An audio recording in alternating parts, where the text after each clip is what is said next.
November 3, 1944. A pale balloon lifted quietly into the gray skies above Honshu, Japan. Below it, a small team of Japanese soldiers and engineers watched anxiously as the wind caught its silk skin. The balloon rose higher, and higher, until it disappeared into the clouds. It looked harmless, a giant paper sphere, light as air. But beneath it hung a cluster of bombs, enough to ignite forests or kill anyone unlucky enough to be near when it landed. What floated away that morning was no experiment. It was a weapon, one that would cross the Pacific Ocean and strike the United States mainland. The Japanese called it fugo, weapon that rides the wind. By the autumn of 1944, Japan was desperate.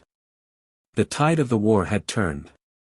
American bombers were devastating Tokyo, Osaka, and Nagoya. Japan's navy was shattered. Its army was retreating across the Pacific. Yet its scientists discovered a secret weapon in nature itself, the jet stream, a powerful river of air flowing eastward high above the clouds. If they could build a balloon light enough to reach that current, they could send destruction across an ocean. The idea came from the Imperial Japanese Army's 9th Technical Research Laboratory.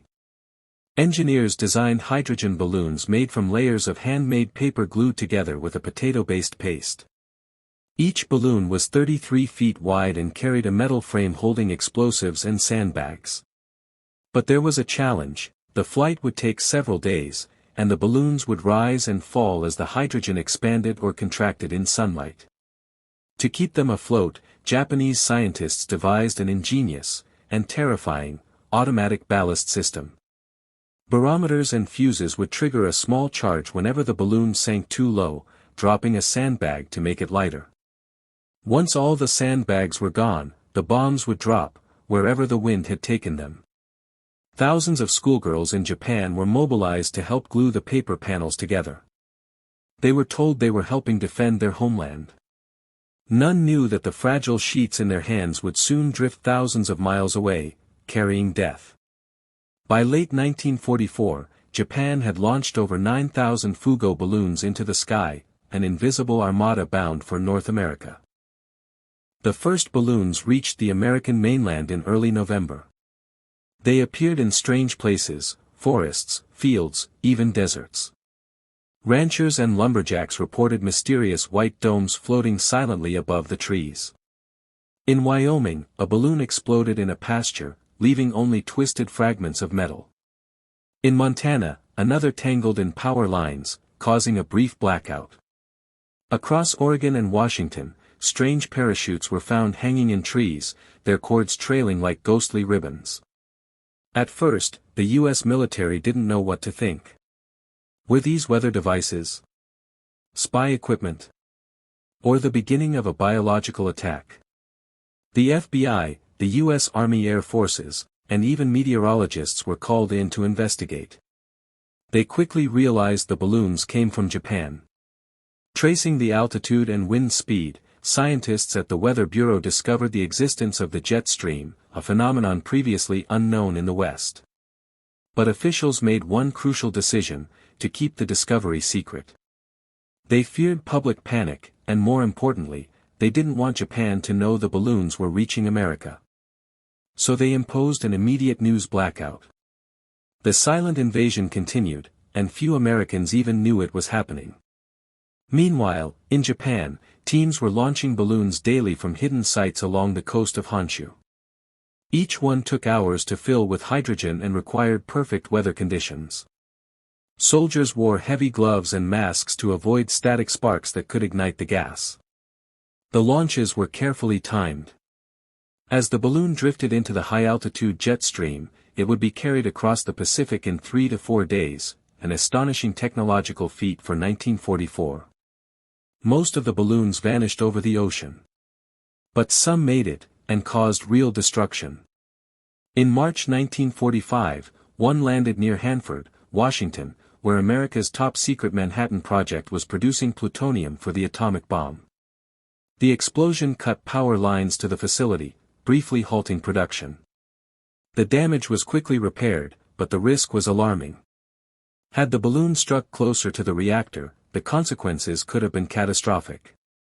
Still, Washington officials maintained silence. Reports of strange explosions were classified. Farmers who found balloon remnants were told to hand them over, and not speak to anyone. Then came the tragedy that changed everything.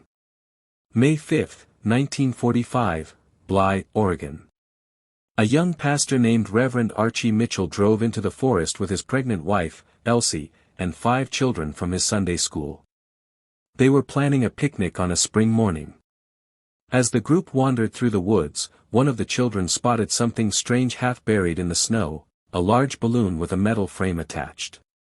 Before anyone could stop them, one of the children touched it.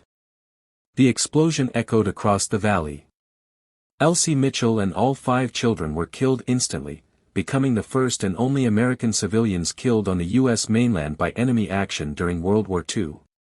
The news broke the military's silence.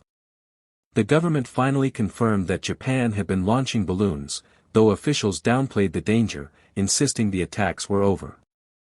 In truth, Japan had already stopped the program a month earlier, unaware of its limited success. They never knew their bombs had killed anyone. By war's end, only about 300 of the 9,000 Fugo balloons were ever found in North America. The rest likely sank into the Pacific or crashed in remote wilderness. Yet their story remains one of the strangest chapters in military history, a desperate, ingenious attempt by a cornered nation to strike back from across an ocean. In later interviews, American scientists admitted a kind of grudging admiration for the engineering behind the Fugo project. Without modern guidance systems, Japan had managed to send bombs across 5,000 miles, a feat not repeated until the age of missiles. The tragedy in Oregon served as a haunting reminder of how far even a dying empire would go to make its enemy bleed. Today, remnants of those balloon bombs are still found, rusted fragments discovered by hikers in forests and deserts.